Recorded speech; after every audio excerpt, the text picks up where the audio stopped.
বিসমিল্লাহির রহমানির রহিম। সুপ্রিয় শিক্ষার্থীবৃন্দ, তোমরা কেমন আছো? এই মহামারী করোনার মধ্যে আশা করি তোমরা সুস্থ আছো। আমিও ভালো আছি। তো আজকে আমি তোমাদেরকে পূর্বের ক্লাসের ধারাবাহিকতায় আজকেও ভার্ব কারেকশনের যে রুলস নিয়ে আলোচনা হচ্ছিল, আরও কয়েকটি খুবই গুরুত্বপূর্ণ এবং খুবই মজার নিয়ম নিয়ে আজকে আলোচনা হবে। তো দেরি না করে আমরা একটু মনোযোগী হই। দেখ, গতকালকে বলতে গত ক্লাসে 14 নম্বর পর্যন্ত নিয়ম করা হয়েছিল। আজকে 15 নম্বর নিয়ম দেখাচ্ছি।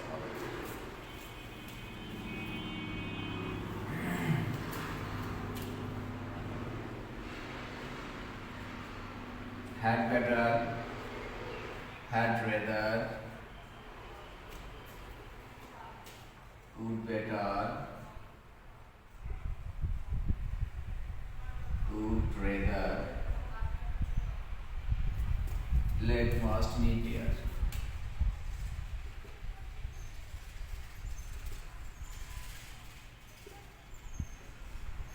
ওয়ার্ডগুলো ভালো করে খেয়াল রাখতে হবে। Had better, had rather, would better, would rather, let, must, need এবং ডেয়ার। এই যে ওয়ার্ডগুলো আছে এগুলোর পরে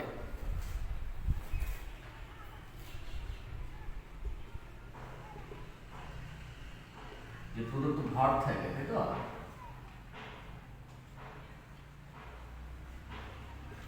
had better, had rather, would better, would rather, let, must, need, dare ইত্যাদির পর প্রদত্ত ভার্বের প্রেজেন্ট ফর্ম হয়। প্রদত্ত ভার্বের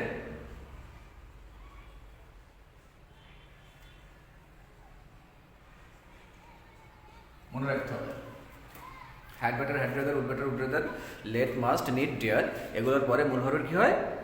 প্রেজেন্ট ফর্ম হয়, ভার্বের প্রেজেন্ট ফর্ম হয়। এবং এর পূর্বে ভার্বের আগে এবং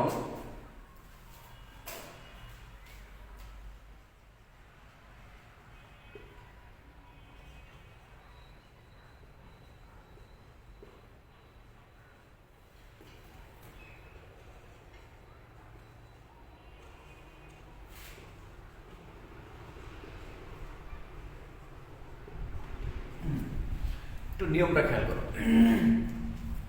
আমি বারবার রিপিট করতেছি যাতে তোমাদের মুখস্থর মতো হয়ে যায়। Had better, had rather, would better, would rather, let, must, need এবং ডিয়ার এই যে ওয়ার্ডগুলো আছে এগুলার পরে ভার্বের প্রেজেন্ট ফর্ম হবে। ভার্বের কি হবে? প্রেজেন্ট ফর্ম হবে। এবং যদি ভার্বের আগে টু থাকে তাহলে সেই ভার্বের টুটা উঠে যাবে, প্রেজেন্ট ফর্ম হবে, টু উঠে যাবে। ওকে,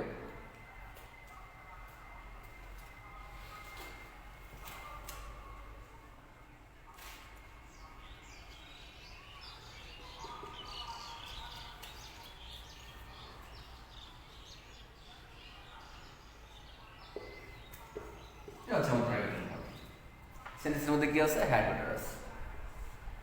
এরপরে যে ভার্ব আছে ভার্বের তাহলে নিয়ম তো আমাদের একটু আগে আমরা করলাম, তাই না? Had better, had rather, would better, would rather, let, must, need, dare এগুলোর পরে মূল ভার্বের প্রেজেন্ট ফর্ম হবে। তারপর আজকে কি হবে আমরা কিন্তু বুঝতে পারতেছি।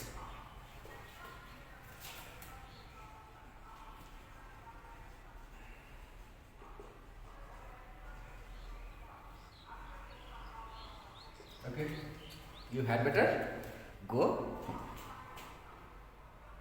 Okay.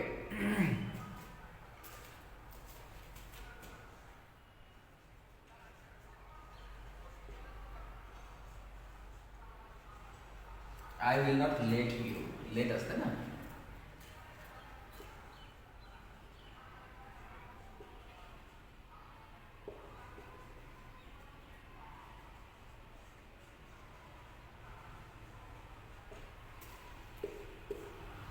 তাহলে কি হবে? এটা নিশ্চয়ই তোমরা বুঝতে পারতেছো। Essential let us, I will not let you to enter us, তাহলে শুধুমাত্র এন্টার হবে। I will not let you enter into the class, তোমাকে আমি ক্লাসের মধ্যে ঢুকতে দেব না। ওকে, আশা করা যায় বুঝতে পারছো।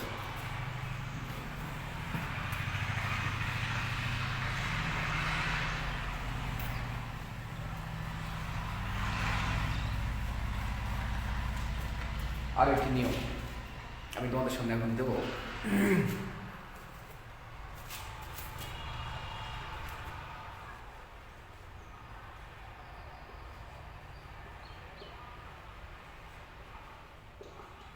সেন্টেন্সের শুরুতে যদি উদ্গার থাকে,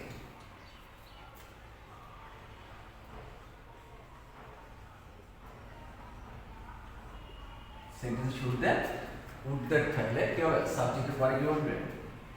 সেন্টেন্সের শুরুতে উদ্গার থাকলে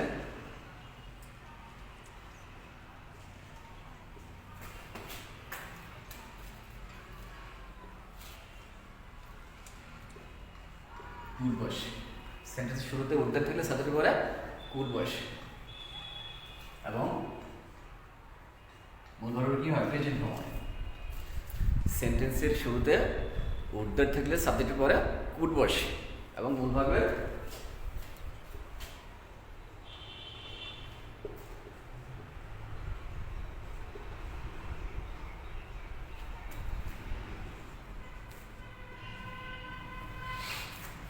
ওকে।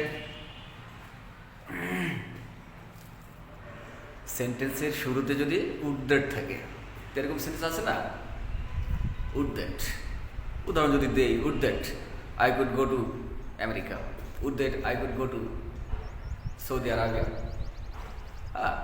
উড দ্যাট আই কুড, এই টাইপের অনেক সেন্টেন্স আছে।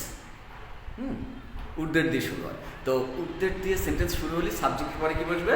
কুড বসবে। এটা খুব একটা ইম্পর্টেন্ট বিষয় এবং মজার বিষয়।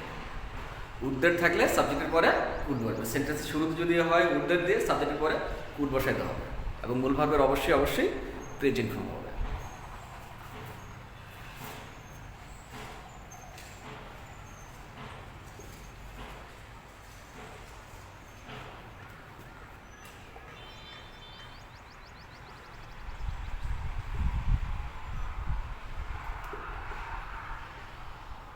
আমি যদি সৌদি আরব যেতে পারতাম, আছে না, আমি যদি সৌদি আরব যেতে পারতাম, would that I could go to, আর এই কুড সাবজেক্টের পরে অবশ্যই কুড বসবে। এ হচ্ছে আমার দ্বিতীয় নিয়ম।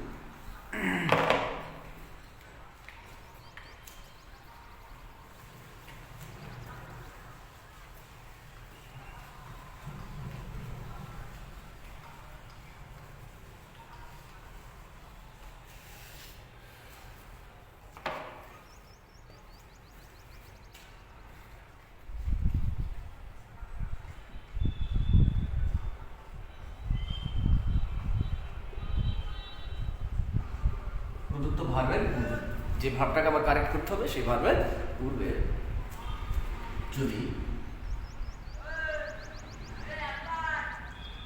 Mind or past without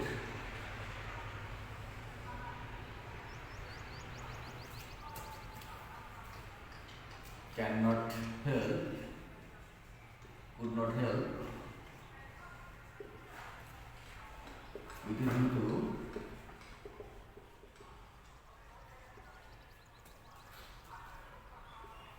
look forward to,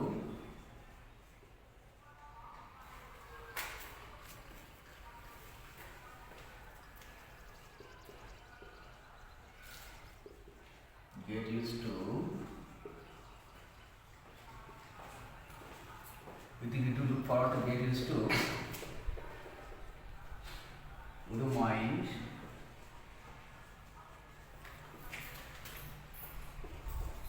অথবা যদি কোনো প্রিপজিশন থাকে, একটু গেল কি করতে হবে পরে দিচ্ছি। প্রদত্ত ভার্বের পূর্বে, যে ভার্বটাকে আমার কারেক্ট করতে হবে সেই ভার্বের পূর্বে যদি mind, worth, past, without, can't help, could not help, with a view to, look forward to, get use to, would you mind, অথবা যদি কোনো প্রিপোজিশন থাকে, প্রিপোজিশন আমরা চিনি তো, to, for, of, in, into, যদি কোনো প্রিপোজিশন থাকে তাহলে কি করতে হবে? তাহলে ভার্বের সাথে কি করতে হবে? আইএনজি যোগ,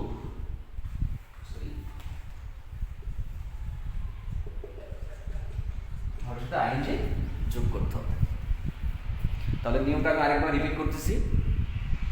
কোনো ভার্বের পূর্বে যদি mind, worth, past, without, can not help, could not help, with the view to, look forward to, get use to, would you mind অথবা কোনো প্রিপোজিশন থাকে তাহলে সেই ভার্বের সাথে কি করতে হবে? আইএনজি যোগ করতে হবে। মজার তো? তাহলে সেই ভার্বের সাথে কি করতে হবে? আইএনজি যোগ করতে হবে। প্রিয় শিক্ষার্থীরা, এর আগেও কিন্তু আইএনজি যোগ করার আরও একটি নিয়ম দেওয়া হয়েছিল, তোমরা জানো। তো যদি আমি উদাহরণ দিই,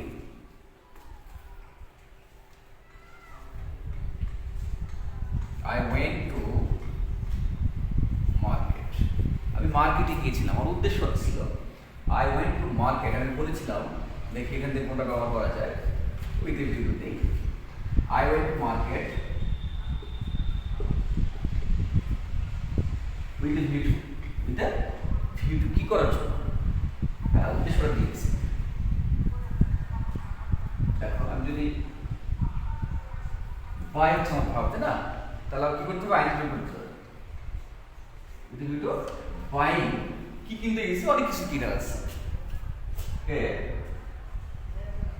শার্ট। ওকে, একটু খেয়াল করো যে ভার্ব, আমার যে মূল ভার্বটা ছিল বাই, বাই সাথে কি করছি? আইএনজি যোগ করে দিচ্ছি। ঠিক এভাবেই করতে হবে।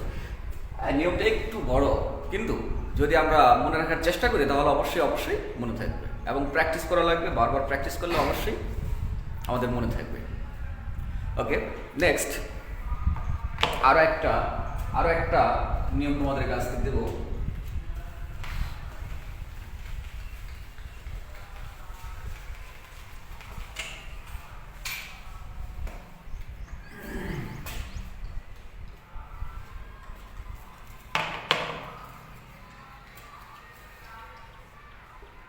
It is high time. Why it is time? High time of it is time. Or say wish, fancy. It is time, it is high time, wish, fancy. যখন এগুলো থাকবে, হ্যাঁ, এগুলো থাকলে কি হবে? ভার্বের কি হবে? পাস্ট ফর্ম হবে। It is time, it is high time, এটা একটা ওয়ার্ড মনে রাখতে হবে। High time, it is time, wish R fancy থাকলে তাহলে কি করতে হবে? ভার্বের পাস্ট ফর্ম, কয় নম্বর ফর্ম? 2 নম্বর ফর্ম, তাই তো? ভার্বের পাস্ট ফর্ম করতে হবে। সহজ তো? এমনি সহজ, কিন্তু মনে রাখা কিন্তু কঠিন। যখন আমরা সেন্টেন্সের মধ্যে এগুলো অ্যাপ্লাই করবো তখন কিন্তু একটু কঠিন কঠিন মনে হবে, কিন্তু আসলে বিষয়টা তা না। একবার মন দিয়ে পড়লে সারা জীবন মনে থাকবে। আমি যদি উদাহরণ দিই, দেখো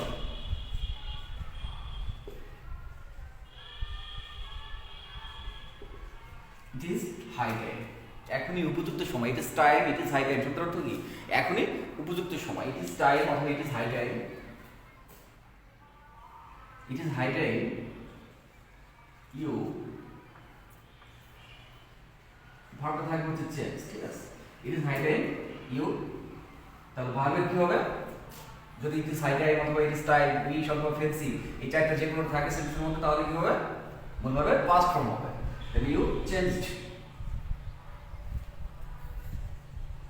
ইউর ব্যাড হ্যাবিট হতে পারে অথবা বিহেভিয়ার হতে পারে।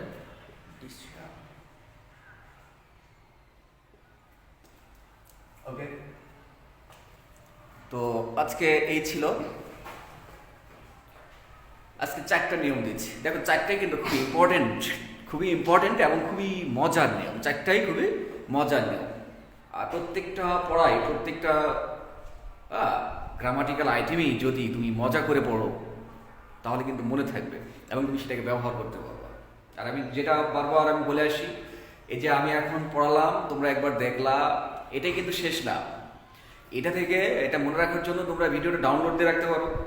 আর তোমাদের আমি একটা খুব খারাপ জিনিস খেয়াল করতেছি, সেটা তোমাদের যারা আমার রিয়েল স্টুডেন্ট একাদশ এবং দ্বাদশ শ্রেণীর, তাদের কাছ থেকে কোনো কমেন্ট কিন্তু পাচ্ছি না, তারা কোনো শেয়ারও করো না। তার মানে কি, এটাই প্রমাণ করে যে তোমরা খুবই কেয়ারলেস। ক্লাসগুলো নিচ্ছি, ক্লাসের মধ্যে তোমাদের কোনো কেয়ারই নেই। তো এটা যদি হয়, এটাই যদি হয়ে থাকে, তাহলে তো আর এই কষ্ট করে আমাদের ক্লাস নেওয়ার কোনো সার্থকতা থাকে না। তো যাই হোক, আশা করি আগামী আজকে তো 27 তারিখ, তো ফেব্রুয়ারির ফার্স্ট উইক অথবা সেকেন্ড উইকের মধ্যে প্রতিষ্ঠান খুলে দেবে। তো তোমাদের সাদর আমন্ত্রণ জানাচ্ছি কলেজে রেগুলার আসার জন্য। হয়তোবা তোমরা অনলাইন ক্লাস করো না, এর মানে এই না যে তোমরা ফিজিক্যাল ক্লাস করবে না। তো আশা করি খুব দ্রুতই প্রতিষ্ঠান খুলে দেওয়া হবে, সরকার থেকে একটা ডিক্লারেশন আসবে এবং তোমরা প্রস্তুত থাকো, তোমাদের সাথে দেখা হবে। ভালো থাকবা। আর যতটুকু আমার মনে হয়, আমার এই পর্যন্ত 25 থেকে 30টা ক্লাস আমি অনলাইনে ক্লাস ইউটিউবে এবং ফেসবুকে আপলোড করেছি এবং সারা পাচ্ছি প্রায় 200-250 ভিউ আমার প্রত্যেকটা ক্লাসই আছে। তো আশা করি এই ক্লাসটাও তোমরা দেখবা। আর বাকি অল্প কয়েকটা নিয়ম হয়তো বাকি আছে, সেটা আমি দেওয়ার চেষ্টা করবো নেক্সট উইকে। ভালো থাকবা। আল্লাহ হাফিজ।